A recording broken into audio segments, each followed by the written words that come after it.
अपने में miss Colvin सी करुणा जागृत करें। 26 नवंबर 1962 की शाम हॉलैंड के आर्नहम शहर का एक भव्य मकान के ड्राइंग रूम में रखा हुआ टीवी कार्यक्रम देखने के लिए सामने जमे हुए मकान में रहने वाले लोग, उन लोगों में मकान मालिक के परिवारी जनों के अतिरिक्त घर के नौकर नौकरानियां भी बैठे थे। टीवी का बटन जैसे ही खुला, पर्दे पर एक डॉक्टर की छवि दिखाई दी। डॉक्टर दर्शकों से बड़े ही मार्मिक स्वरों में अपील कर रहा था कि वे लोग आप जैसे ही हैं, उनकी भी आकांक्षाएं हैं और उनकी भी तमन्नाएं हैं। उनमें आप जैसी प्रतिभा और योग्यता भी है, पर कमी है तो एक बात की कि वे चल फिर नहीं सकते। क्या आप उनकी मदद नहीं करेंगे? आपके परिवार का कोई सदस्य बीमार पड़ता है तो आप किस तरह चिंताकुल हो उठते हैं। वे भी आपके परिवार के हैं। आपका समाज भी तो आपका ही बड़ा परिवार है। उनकी मदद कीजिए ना। इसके बाद एक विस्तृत योजना, जिसमें अपंगों के लिए एक गांव बसाने की बात कही गई थी। इसके बाद एक छोटी सी फिल्म, जिसमें अपंगों के प्रति करुणा और सहानुभूति जगाने की प्रेरणा टीवी के पर्दे पर बन रही लकीर लकीर से टपक रही थी और कलेजे को चीरती हुई अंतःकरणों को आकुल व्याकुल किए दे रही थी।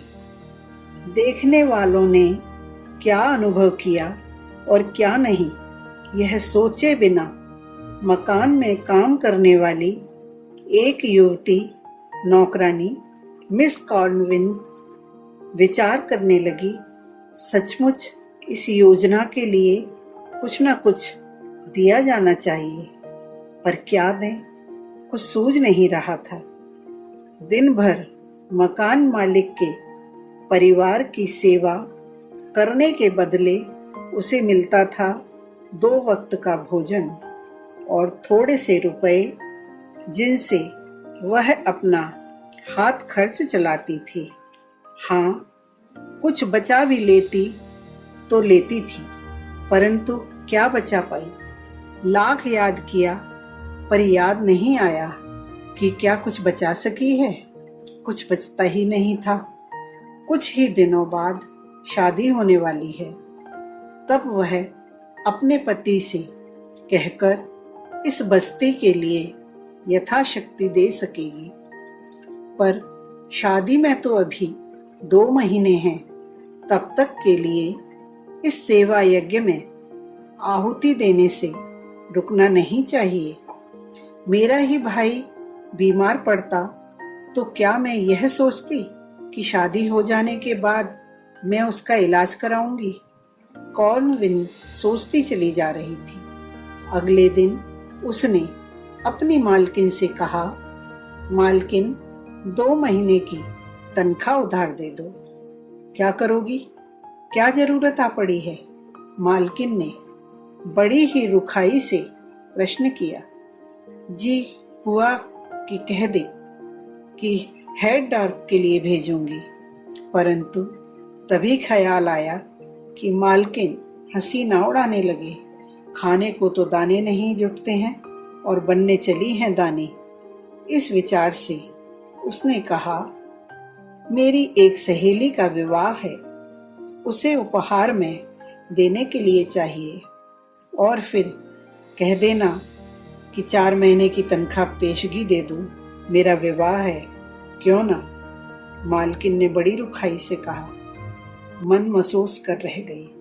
कॉल्विन फिर भी बोली, नहीं मैडम, अपनी शादी के लिए नहीं मांगूंगी। परंतु मैडम टस से मस नहीं हुई। कॉल्विन महसूस करने लगी कि उसने अपनी सहेली के विवाह का बहाना क्यों बनाया? कोई जोरदार बहाना बनाती जिससे कि मालकिन को इनकार करते नहीं बनता, जैसे मेरा भाई बीमार है या बहन दुर्घटना में घायल हो गई है, और उसे लगा कि सचमुच उसकी बहन दुर्घटना में घायल हो गई है। वह भी तो उसकी ही तरह संपन्न परिवारों में चाकरी कर अपना पेट पालती है, साथ में 2 बच्चे। पति की छत्र छाया कभी की उठ गई। बहन पैसों से लाचार होकर पलंग पर पड़ी हुई है और अपने बच्चों का इंतजार कर रही है, जो बाहर सड़कों पर भीख मांगने गए हैं या रद्दी कागज बटोरने, ताकि उन्हें बेचकर एक वक्त का खाना जुटाया जा सके। कल्पना ही तो थी ये सारी बातें, परंतु निरा कल्पना नहीं, संवेदना से जन्मी करुणा, मूलक भावानुभूति। फिर उसके मस्तिष्क में प्रश्न कौंधा, सचमुच यदि ऐसी स्थिति घट जाए तो क्या करना चाहिए?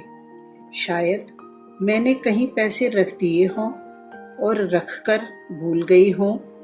उसे याद आया पिछले दिनों जब उसकी बहन बीमार पड़ी थी तो उसने अपने पुराने संदूक को टटोलते हुए कुछ रुपए खोज लिए थे, जिन्हें वह संदूक में रखकर भूल गई थी। मालकिन द्वारा रूखा सा जवाब मिलने पर वह अपने कमरे में आ गई और उसी पुराने संदूक को टटोलने लगी। संदूक का एक एक कोना छान मारा, कहीं भी एक कानी कौड़ी नहीं मिली। उसने दोबारा फिर देखा, परंतु फिर भी वही हालत। अब उसने संदूक में रखे एक एक कपड़े की तह को खोला। सोचा शायद कपड़ों के बीच में कहीं पैसे रख दिए हों, परंतु नहीं, वहां से नोटों की सरसराहट तो क्या, छोटे सिक्के की झंझनाहट तक नहीं निकली। तभी उसकी आंखें चमक उठी। उसके हाथ में कुछ दिनों पूर्व बनवाए कपड़ों की जोड़ी थी। इन कपड़ों को उसने अपनी शादी में पहनने के लिए सिलवाया था। अभी तक तो उतार निजरार के कपड़े ही वह पहनती आई थी। जो कपड़े मालकिन के लिए आउट ऑफ फैशन हो जाते थे, उन्हें वह कॉल्विन को दे दिया करती थी और कॉल्विन उन्हीं कपड़ों को पहनकर अपना तन ढकती। ये नए कपड़े उसने अपनी तनख्वाह की पाई पाई जोड़कर बनवाए थे। प्रेरणा उठी, हेडडॉप में बसने वाली स्त्रियों के लिए कपड़ों की जरूरत भी तो पड़ेगी, क्यों ना ये कपड़े उनके लिए दे दिए जाएं। तभी कुंवारे मन ने कहा, नहीं, इन्हें तो शादी के लिए ही रहने दो। तुम्हें ही मदद करने की क्या पड़ी है, बहुतेरे हैं मदद करने वाले, और तुम मदद कर दोगी, ये चंद जोड़ी कपड़े दे दोगी तो कौन सा किला फतेह हो जाएगा। परंतु वह मन के इस बहकावे में नहीं आई और उसने उसी दिन टीवी द्वारा प्रसारित पते पर एक पत्र लिखा। पत्र में अपनी पूरी स्थिति स्पष्ट करते हुए इस क्षुद्र सहयोग को स्वीकार करने का आग्रह किया। पत्र जिस तत्परता से लिखा गया था, उसी तत्परता से उत्तर भी आया। उसका योगदान न केवल स्वीकार कर लिया गया था, वरन उसे यह उपहार देने के लिए टीवी स्टेशन बुलाया गया था, ताकि उसकी भावनाओं को फिल्म द्वारा जनसाधारण तक पहुंचाकर उनमें भी वैसी ही भावनाएं उभारी जाएं।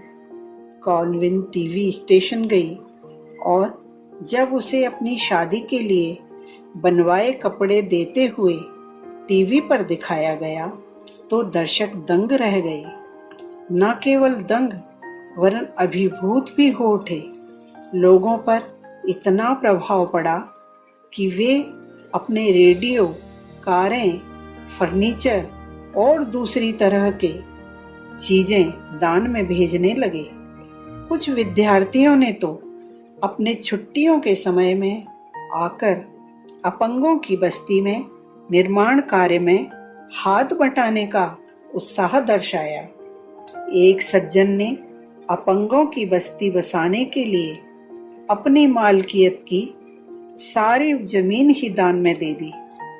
छोटे छोटे बच्चों ने अपना जेब खर्च बचाकर अपने अपाहिज भाइयों के लिए साधन जुटाए।